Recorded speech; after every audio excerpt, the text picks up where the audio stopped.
Kepolisian Daerah Sumatera Selatan menggelar pasukan gabungan Operasi Lilin Musi 2019 untuk mengamankan perayaan Natal dan Tahun Baru 2020. Dalam Operasi Lilin tahun 2019 ini, Polda Sumsel akan melibatkan 2.358 personel pengamanan, yakni gabungan yang terdiri dari 980 personel Polri, 1.378 personel TNI, ditambah dengan kekuatan dari beberapa instansi seperti Dishub, Satpol PP, Damkar, dan Jasara Harja.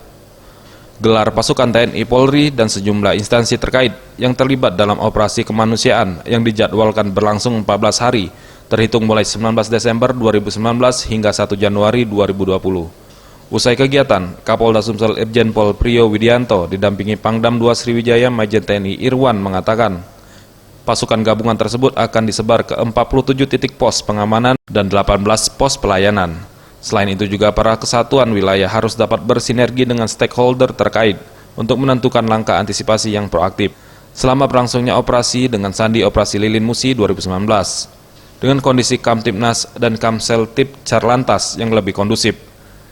Diharapkan masyarakat dapat merayakan Natal dan Tahun Baru 2020 dengan aman dan nyaman.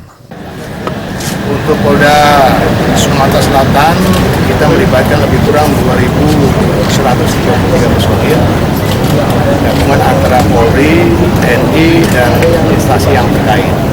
Ada 65 pos pengamanan dan pos pelayanan yang kita sebar di seluruh jajaran yang kita tempatkan di tempat-tempat yang bisa membuat masyarakat Sumatera Selatan yang merayakan Natal dan Tahun Baru bisa merasakan aman dan nyaman. Tim Liputan Sriwijaya TV.